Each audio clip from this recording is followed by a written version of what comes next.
وہاں پر ہرمز کے مقابلے میں حضرت مثنى بن حارثہ رضی اللہ تعالیٰ عنہ نے شرکت کی اور ایرانیوں کا ایک بڑا سپہ سالار ہرمز تھا، حضرت مثنى بن حارثہ رضی اللہ تعالیٰ عنہ نے اس کا قتل کیا.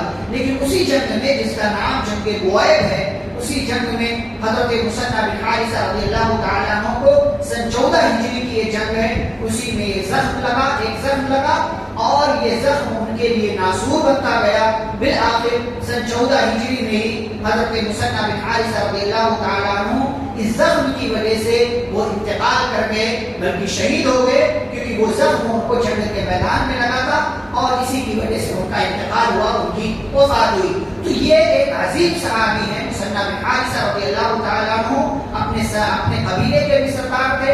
اسلام میں داخل ہوئے تو خلیفہ اول، خلیفہ دوم حضرت ابوبکر صدیق اور عمر فاروق رضی اللہ تعالیٰ عنہ ان کی صلاحیتوں کو پہچانا اور ان کی قیادت کو پہچانا اور ان کی قیادت میں سپہ سالاری نے الگ الگ علاقوں کی طرف جو ہے فوجیں روانہ کی. بلکہ ابو عبیدہ بن جراح جیسے سپہ سالار کے ساتھ، خالد بن ولید رضی اللہ عنہ جیسے سپہ سالار کے ساتھ جنگ کرتے رہے. اور خالد بن ولید رضی اللہ تعالیٰ عنہ ہر موقع پر جب بھی مشورے کی ضرورت پڑتی تھی مثنى بن حارثہ رضی اللہ تعالیٰ عنہ سے مشورہ مانگتے تھے. یہاں کیسے کیا جائے، یہ مسئلہ آ گیا اب کیا کیا جائے، یہ مسئلہ آ گیا اب کیا کیا جائے. اور مثنى بن حارثہ رضی اللہ تعالیٰ عنہ اپنا مشورہ سپہ سالار کو دے دیتے تھے، حضرت ابو عبیدہ کو دے دیتے تھے، خالد بن ولید کو دے دیتے تھے. اور اس طریقے سے ان کے مشورے سے فائدہ اٹھا کر کے سپہ سالار فیصلہ کرتے تھے اور مسلمانوں کو کامیابی ملتی تھی اور مسلمان جنگ کے میدان میں کامیاب ہو جاتے. یہ مختصر سی زندگی ہے حضرت مثنى بن حارثہ رضی اللہ تعالیٰ عنہ کی. 14 ہجری میں شہید ہوئے، ان کا انتقال ہوا. ان کی زندگی کا ایک بڑا سبق اور اہم سبق یہ ہے کہ ہم اور آپ کوئی بھی فیصلہ کریں تو جلد بازی سے فیصلہ نہیں لینا چاہیے، حکمت کے ساتھ فیصلہ ہو. لیکن فیصلہ لینے میں تاخیر بھی نہیں ہونی چاہیے کہ اس میں آپ کا نقصان ہو جائے. دونوں چیزیں. اسلام اعتدال کا مذہب ہے، اعتدال کے ساتھ نہ جلد بازی ہو اور نہ ہی دیر ہو.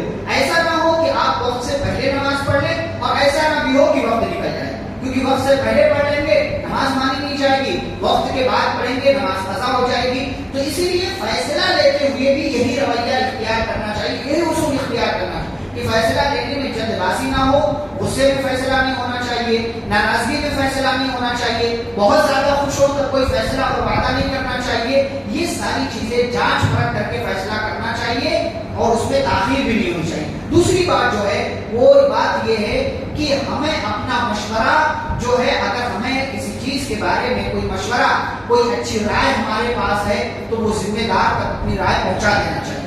مانا نہ مانا جائے، مانا جائے نہ مانا جائے ایک الگ بات.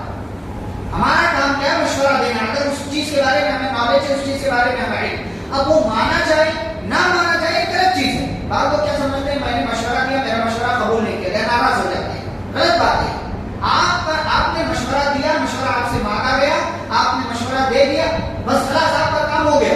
اب اس کے بعد آپ کا مشورہ جو آپ نے دیا تھا قبول کیا جائے، اس پر عمل کیا جائے یا نہیں کیا جائے، یہ اتفاق رائے سے فیصلہ ہوگا. جو سب سے اچھا مشورہ ہوگا اس پر عمل کیا جائے گا، جس میں مسلمانوں کے لیے خیر ہو، جماعت کے لیے خیر ہو اور پوری قوم کے لیے خیر ہو، وہ فیصلہ کیا جائے. مثنى بن حارثہ رضی اللہ تعالیٰ عنہ فیصلہ مشورہ دے دیتے تھے سپہ سالار کو، کمانڈر کو اپنی بات بتا دیتے تھے اور پھر کمانڈر کی ذمہ داری ہوتی تھی کہ کس کا مشورہ وہ قبول کرتے ہیں. تو مشورہ دیں، اچھا مشورہ آپ کے پاس ہے، لیکن آپ کا مشورہ اگر قبول نہیں ہوتا ہے کسی وجہ سے تو اس کی وجہ سے ناراض نہیں ہونا چاہیے. اللہ رب العالمین ہم سبھی کو قرآن حدیث کی تعلیمات کے مطابق زندگی گزارنے اور صحابہ کرام سے محبت کرتے ہوئے ان کے حقوق ادا کرنے کی توفیق عطا فرمائے. آمین. صلی اللہ علیہ نبی کریم. سبحانک اللہم وبحمدک، اشہد ان لا الہ الا انت، استغفرک واتوب الیک. السلام علیکم ورحمۃ اللہ وبرکاتہ.